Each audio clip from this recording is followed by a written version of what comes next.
Have you ever watched a parent struggle to do something simple? Get out of a chair, pick something up, just move throughout their day. And you hear that little whisper, is that going to be me? I decided the answer for me is no, if at all possible. I've watched my parents navigate their 70s, and some of it breaks my heart. But what I know for sure, I felt younger after menopause than I did before because I did things differently. As part of the sandwich generation, we get a front row seat to aging, and it can be the ultimate guide to age better if we're paying attention. Today, I'm sharing 7 lessons, the good and the bad, so you can choose your path wisely. And stay with me. Number 7, I think, is the most important. Our parents' generation were taught to treat whatever the doctor said as gospel, and it costs them. My first lesson was you get to be the CEO of your health. You can let doctors advise you, but you get to decide. I've seen how doctors treat older people. They don't value their opinion. They want to manage their symptoms, but not actually work on better health. They come into the appointment already with their mind made up, what prescription they need, what procedure they need, or if they need a surgery. They're not always concerned with the risk versus benefit and how it would improve quality of life of the time they have left. I've seen my dad do everything doctors ordered, learn to manage his blood sugar when he got pre-diabetic. He walked on the treadmill even though it hurt for the first 5 minutes to improve circulation. But in the end, after following doctor's orders, he died suddenly at 76 because they had conflicting advice. I've seen my mom still struggle with her back and her strength because she had a back surgery that she probably didn't need. Yes, there are genetic diseases, but good news is your lifestyle also matters. Keep asking doctors, what lifestyle changes can I make to improve my health? And get second opinions. Continue to build your team where you are the CEO. This was an eye opener for me during my menopause struggle, trying to find a doctor that would help me thrive and age stronger and not just accept status quo. I realized that I had to do things differently, and that made such a difference. If you want to know some of the things I did, grab my girlfriend's guide to menopause in the caption below. Doctors don't know everything. If you want to age stronger and healthier, you've got to become your own expert of your body. This next lesson can be sneaky, but it can hit you so hard when you realize it. When you hug a relative, and you for the first time realize, oh, they're getting fragile. I don't want to break them. You've got to use it or you'll lose it. Becoming frail and weak as you age isn't necessarily inevitable. You can do something about it. But we're told, slow down, don't hurt yourself, don't lift as heavy anymore, protect your back, protect your muscles, protect your shoulders.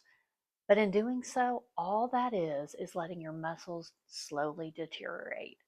I've seen my mom's strength slowly disappear after that back surgery, after a few injuries, and the doctor's advice was always take it easy, be careful, don't lift too much, and now she's not allowed to lift over 5 pounds.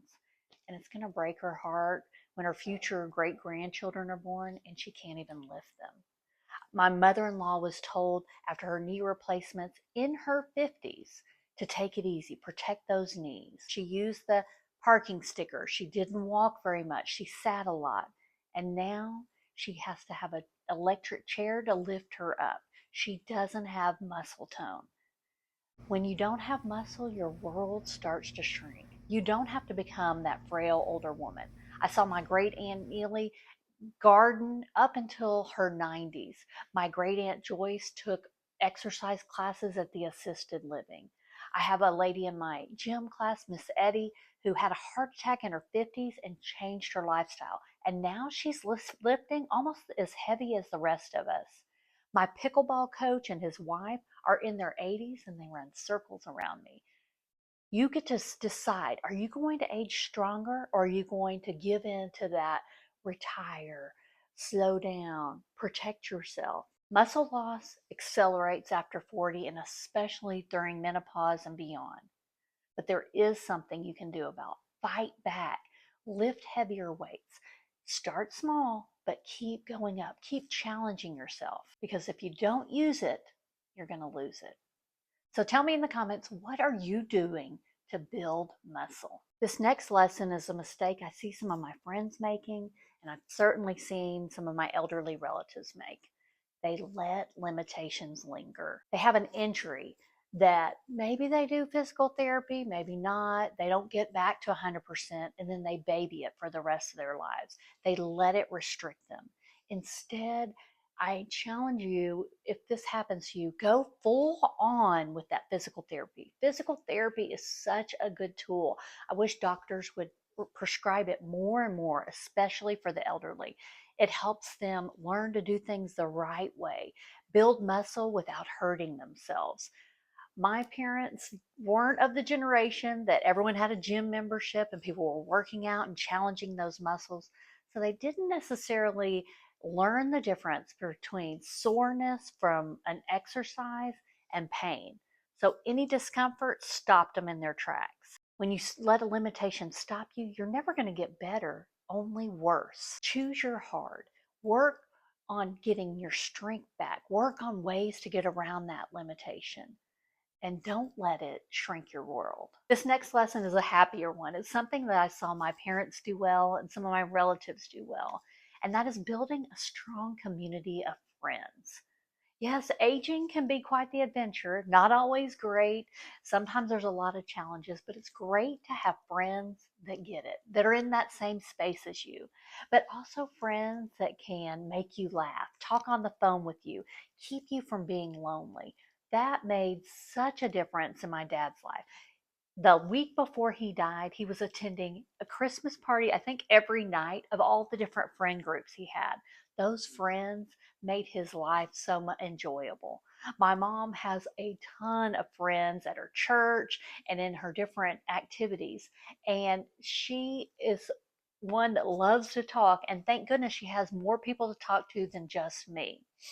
Now, on the flip side, my in laws moved to a town like a couple hours away from us to be closer, but they never met people in the town.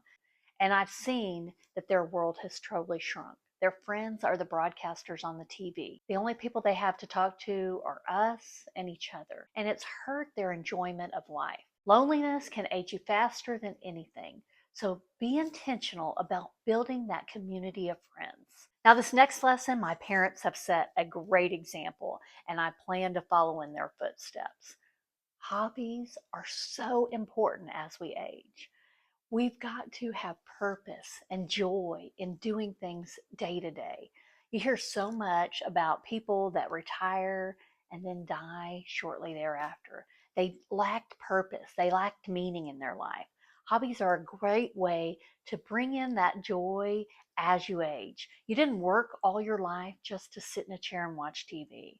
My dad, after he retired, he learned to play the violin. We'd go to his recitals, or all these kids, and then be my dad in his 70s playing the violin. He took culinary classes and loved to cook elaborate dinners for their Sunday school group. He attended every game, every performance my girls ever did. He had a purpose in his retirement years and really made the best of the time he had. My mom and stepdad started a nonprofit for clothing for former prisoners to help them start a new life. She also got certified as a naturalist and helps lead a group of gardeners to build butterfly gardens in her town. My stepdad took lessons painting, he learned the guitar, and then volunteers at the zoo. They all found things that lit them up, that made them excited to get up each day. They proved to me that life doesn't end when your career does. The next lesson we've all probably heard, but just kind of pushed it to the side. It's kind of sometimes inconvenient, but most older people will tell you someday isn't guaranteed. So start scheduling your fun now. Schedule that trip. Say yes to adventure. Try new things. Put fun on your calendar. As we speak, my stepdad is on a bucket list trip to Africa. He's sending us short videos of all the animals he's seen. He has dreamed of this for so long, and I'm so excited that he got to do it. The last few years of my dad's life, my dad and stepmom went on a bucket list cruise through the Panama Canal. He'd always wanted to see that. They also went on a Viking cruise through Europe. So glad that they got to do that. My mom and stepmom have traveled a lot through their years, and now physical limitations are starting to slow that down. But you know what? They've got those memories that they've made, and they're so thankful for it. Your health is your passport, so you've got to use it now while you can. Go on the trip, book the fun, do new things, spend time with the people you love. Yes, work will always be there, but do it now. As Robin Williams said, carpe diem, seize the day, because you don't know what tomorrow brings. Now, this last lesson is probably the most important one. I'm blessed that my parents set this example for me. Faith removes fear. As they got older, they made sure they had a morning routine that spent time with God, spent time in prayer and in relationship. Their faith was the strength they needed to get through the hard times of aging and to not fear death. They knew they had a purpose for their time here on earth. They made sure they volunteer. They help others. They try to be the hands and feet of Christ no matter what their limitations are. My stepmom became a Stevens minister and was able to talk with people going through hard times. My dad ushered at church every morning at early morning mass. My mom loves to work with the missions in her church. My stepdad worked with prisoners and did Bible studies. They found ways to give back and really deepen their faith. And I've seen it make such a difference. When you're not afraid of the end, you live the middle better. I invite you, if you don't have a personal relationship with God, to search out one. Talk to someone that does. Take baby steps. Open your Bible. Invite God in. Because I promise you, it gives you that peace and comfort and hope that you need as you age. But for now, God's not done with you yet. Pick one lesson and start today. Your future self is watching you the same way you're watching your parents. What story do you want her to see? Making changes now can help you avoid regrets later. That's why I made you this video here to show you how.